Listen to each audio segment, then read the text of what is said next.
This is Lemon's Car Spotting. You post to Instagram with the hashtag Lemon's Car Spotting. We pick the hooptiest. They are so incredibly terrible. And which one we want to become a real Lemons build. It does car-like things. I've been pushing for one of those in Lemons too, and those are very affordable. Welcome to Lemon's Car Spotting. I am Eric, and that is Nick. Somewhere over there. And yeah, you know how this works. We're going to go over 10 cars that you guys have seen on the street, and we will pick the hooptiest and the lemons, and Nick will do the thing. Yep. Lemons build here. Hooptiest here. Eric, close your eyes. Tell me when to stop. All right. Stop. That's the Lemons build. All right. You're doing the Lemons build. I'm doing the hooptiest. Let's get into it. Boom. Here we go. Ah, yes. Oh, yeah. A Tornado or an Eldorado or something like that. Yeah, I think it's an Eldo. It's got the egg crate grill there. Ah, so, yes. Right. That's an early one, too. Like 70-ish. Yeah. You know, these are weird-ass cars. Yeah. You know, as everybody knows, a big old V8 front drive. Transaxle. They run, it's like an Audi, right, where it's longitudinal and the transaxle's behind the engine. Is that correct, or is it's not transverse? No, it's like a chain drive off of the crank pulley or something. It's I don't remember exactly.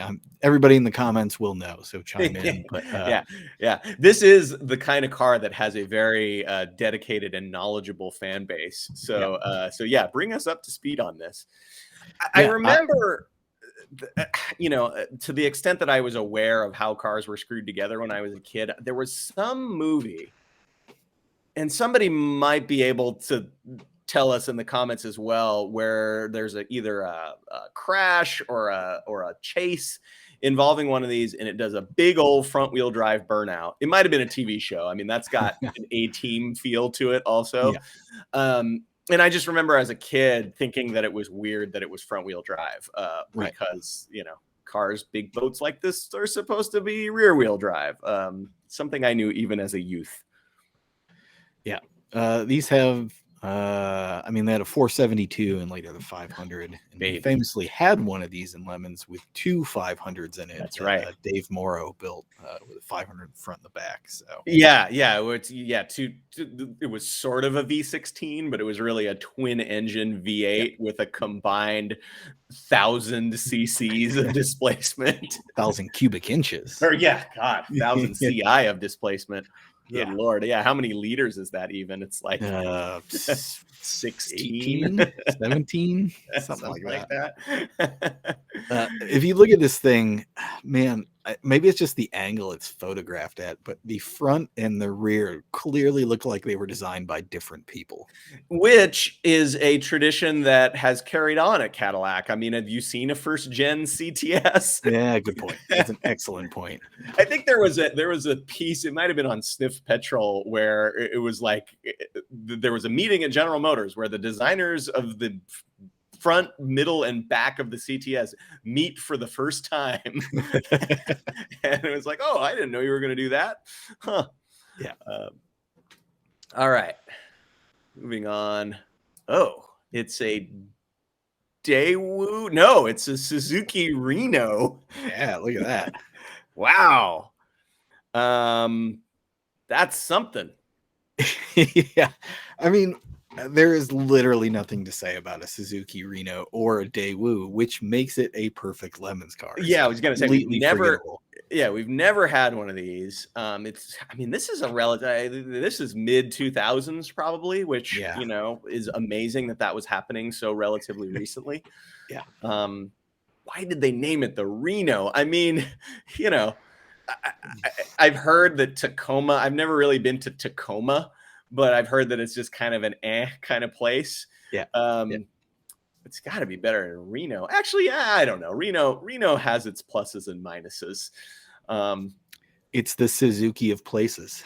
So. That's a good way of putting it. Yeah. Well, there you go. Suzuki Reno. Jetta Sport Wagon.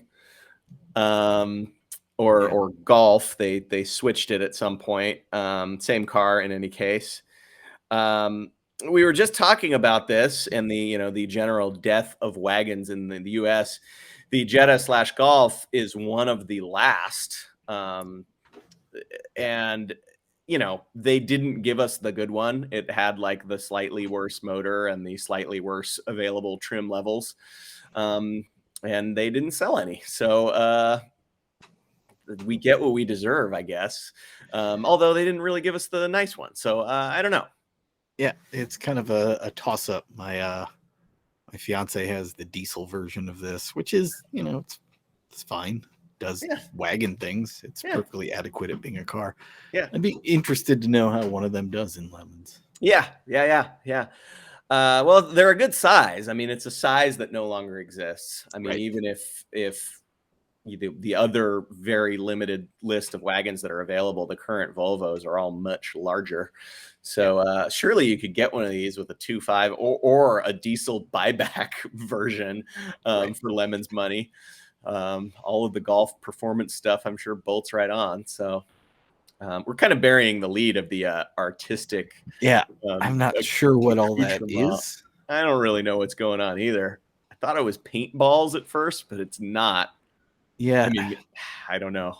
It looks vaguely like graphics of apples, but not quite. I just wonder what compels you to do that with a car that's not very old. Yeah.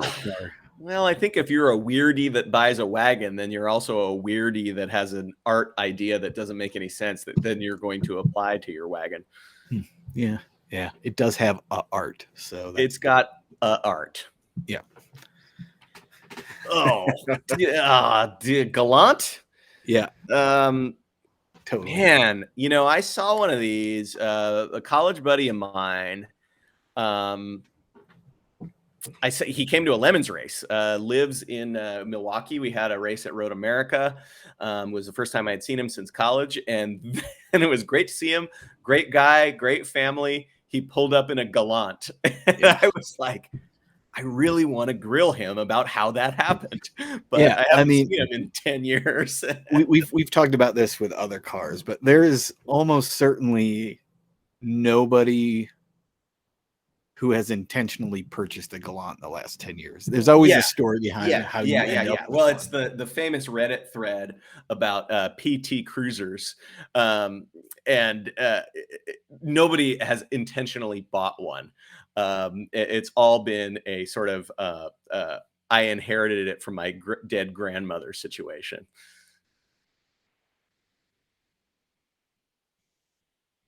And we lost Eric, but I think we've got him back. There we go. Was that you or me? It was me, actually. All right, good. I knew you could cover me, so I had been having problems. So I assumed it was on my end. It is interesting that you know a guy who owns a Gallant, because I was going to ask you what the typical Gallant owner is like, but I mean, a really smart dude, attorney,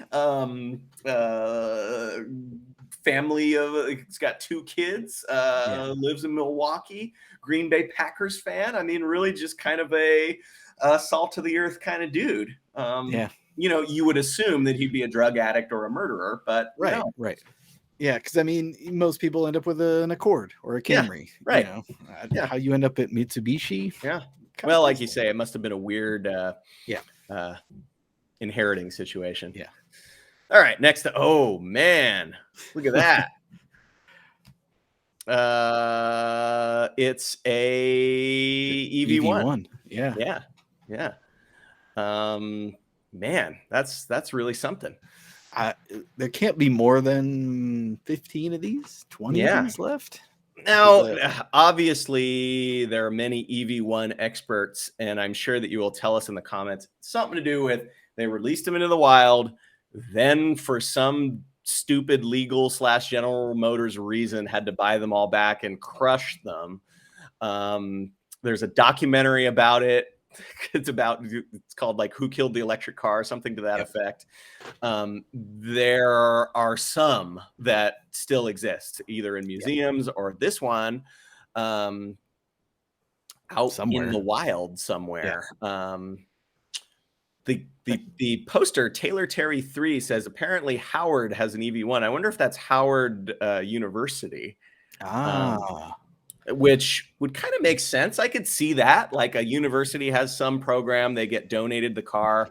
General Motors, of course, forgets that they did that, and then somehow it remains there.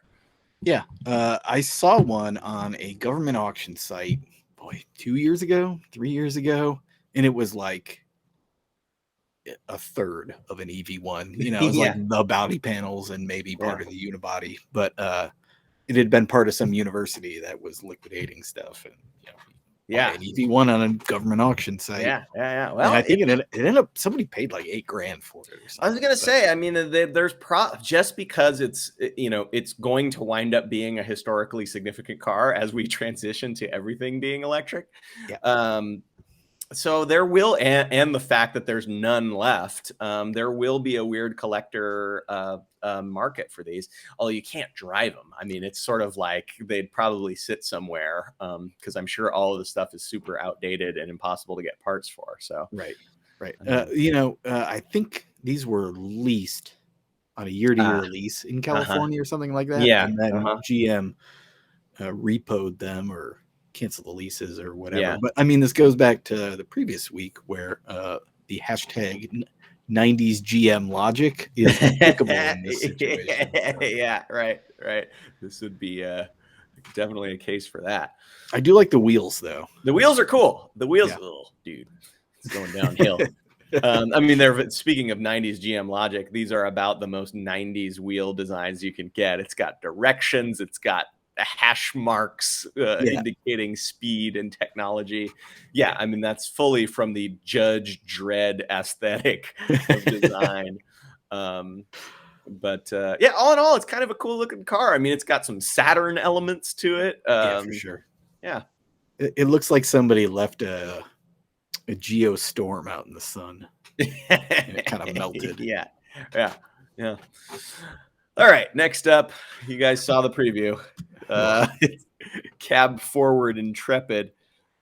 Now, these LH cars are notoriously bad, and I mean, what is the issue? They have some kind of very fundamental engine flaw. Is that right? Transmission flaw.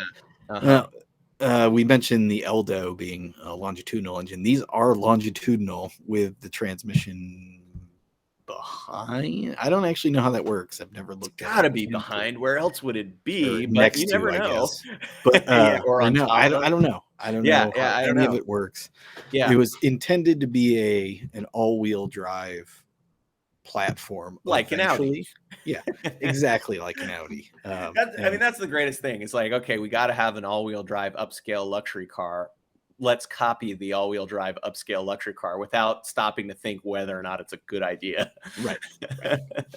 Now, I think I posted one of these on Instagram, that I found a junkyard, made a joke about 214 horsepower from the big block V6, and people were like, whoa. The later ones had 260. So, I mean, it's a lot of power. Well, and we've always said any of these LH cars, Class C, no laps. It's a loophole. Yep. Where else are you going to get that kind of power and immediately be put in Class C? So that's it. Definitely need one of these in lemons. Yeah. Oh, man. Fiat 128. Speaking of weird front wheel drive cars. This is from Hopes and Dreams Racing. It is a 128, is it not? It's a 128 or a 131. I don't know the difference. Yeah. Hopes and Dreams Racing has no idea what it is because he said, is it a Volvo, Peugeot, or Lada? All of that could technically be correct, knowing Fiat. It might be sold under all of those nameplates somewhere in the weird Eastern European zone. But we've actually had one of these in Lemons. And as I recall, it was okay. It was sort of I remember seeing it at Summit Point. I mean, okay by Fiat standards. They were raced in period, so it's not totally out of the realm of logic. This one, of course, has the big giant bumpers, right, and the but it also has like big giant turn signals and big giant side markers. It was one of those DOT things where they were just like, I guess we have to put everything on this car in order to make it legal for the US. The side markers are wider than the tires. Also, I want to point that out. Yeah, that is. Yeah, the tires are 165 and the side markers 185. Yeah. So, What is that parked next to it? Also, I don't I recognize the headlight. I almost thought that it was another one of those Intrepids, like this one. You might be right. But then I was like, well, God, what are the or the Chrysler 300, which is kind of the same car, but what are the odds of that happening? That there are two in general. MX3, the fog light makes me think it's something sportier than an Intrepid. Yeah, it looks big though. Paseo? I think it's bigger than that. Everything looks big compared to a Fiat 128. Though. Yeah, you're right. Yeah, I don't know. Well, I'm sure somebody will tell us in the comments what the car on the left is. All right, moving on. Oh, Jag. Oh, Jag. This looks like a long wheelbase version.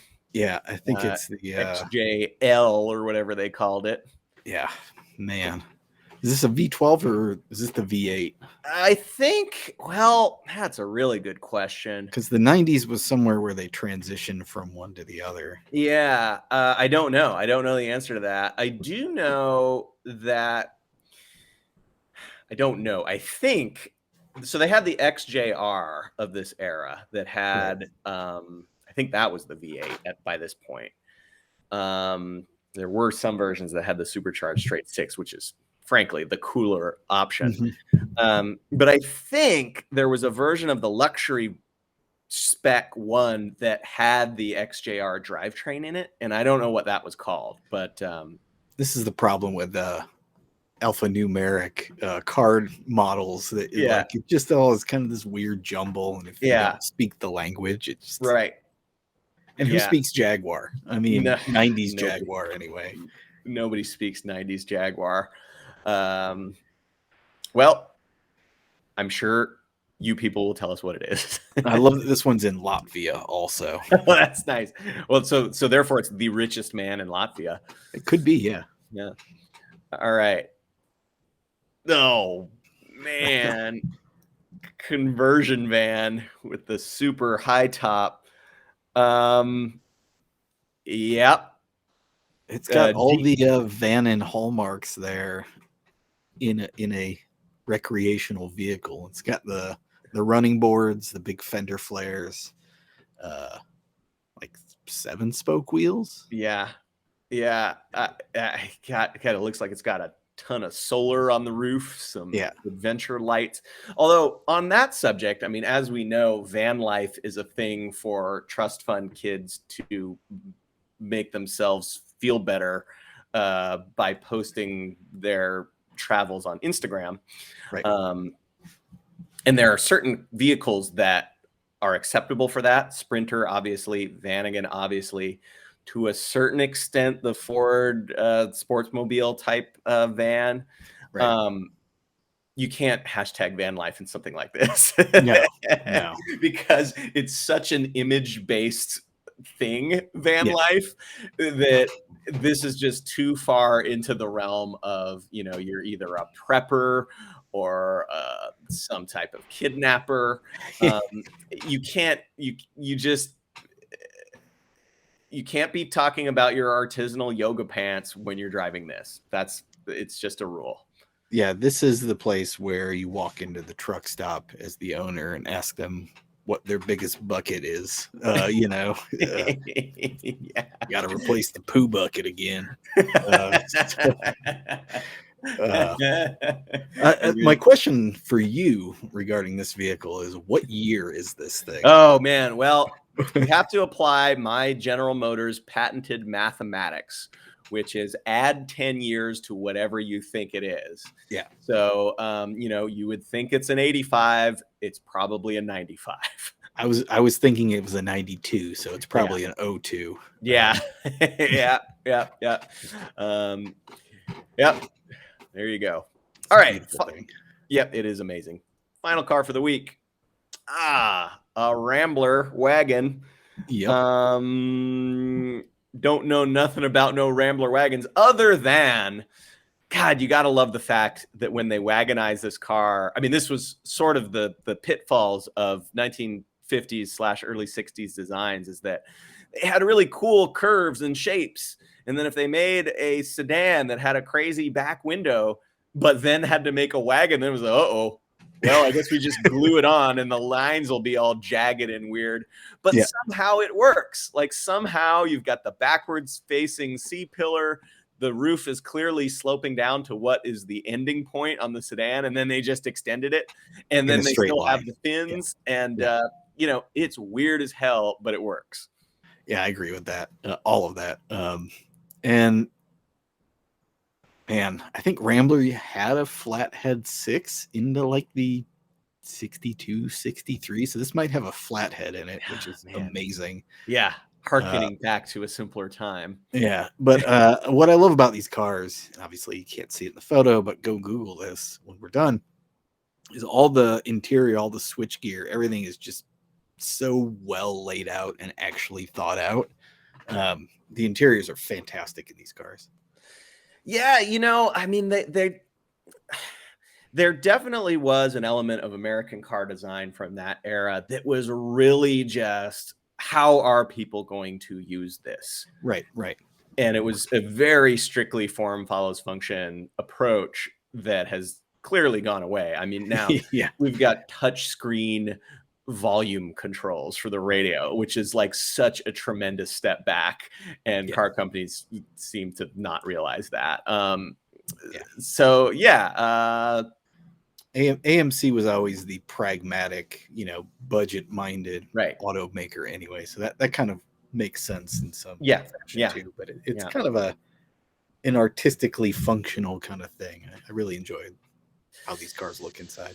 I mean, they drive like doo-doo, but you know, I mean, that is the problem, is that, you know, you think you're going to get in one of these and it's going to be more or less like a Crown Vic, but it is not. It's going to be more or less like an International Harvester combine.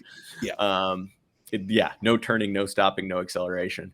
All right, that'll do it for this week. We got to pick some awards. I've got the hooptiest. I'm going first. Many choices, I got to say. A couple of defunct in America / should be defunct everywhere cars. The hooptiest, I think, has got to be, in a lot of ways, the least interesting, which is the Suzuki Reno. I mean, this is a car that has no reason for existing. I mean, all of those other things are sort of remarkable in one way or another, and then this is just like a Mazda 3 but worse. And you don't need a Mazda 3 that's worse. In every conceivable way except for price. And I'm guessing this, we've talked about this before on this show before, but you know, the Suzuki as a brand is the brand of the guy who has beat the system by paying, you know, $9,000 less than a Corolla. No, that it's very, it's the smartest guy in the room has it all figured out. And therefore, he's not going to buy a Corolla or a Mazda 3. He's going to buy a Suzuki Reno. And that's what makes him so smart. It's definitely that guy that is the market. If they made the movie Falling Down 5 years ago, he wouldn't have a Chevette. He would have a Suzuki Reno. 100% true. And there is your theme for bringing a Suzuki Reno. Yeah, it'd be Falling Down 2. Falling Downer. The sequel that never happened. Man. Well, that is an excellent pick, and we could dump on Suzuki for ages. My favorite joke being, where would you even buy one? Because who knows where a Suzuki dealership was. But as much as I would love to see one of these in lemons, and very much would, this is on my radar, but it's not my pick, and neither is the Gallant, although we've somehow only ever had one Gallant in lemons, and I don't know how that's possible. They're tailor-made for lemons. They're the Camry that nobody wants. 100%. But I gotta say, however you do it, whatever you put in it, wherever you find one, an EV1 in Lemons would be spectacular. If I had the pick, I would have picked this. So yeah, well chosen. I mean, yeah, it's just a weird, interesting in many different ways, valuable and worthless at the same time. Just you got to put the cherry on top and bring it to a Lemons race, because that's probably one thing that it hasn't ever been used for is wheel-to-wheel road racing. So yeah, you can be a pioneer. Yeah, put a Metro 3-cylinder in it, and voila. There you go. All right. Well, that'll do it for this episode. Tune in next week. In the meantime, go on to Instagram, tag your photos with Lemons Car Spotting. We'll find them. If the car is weird, we'll talk about it. All right. I've never seen the movie. I've heard that it's good. I should go watch that. I wonder if it's on Netflix. Yeah, it is. Or was 15 years ago when I watched it, but it was good. All right.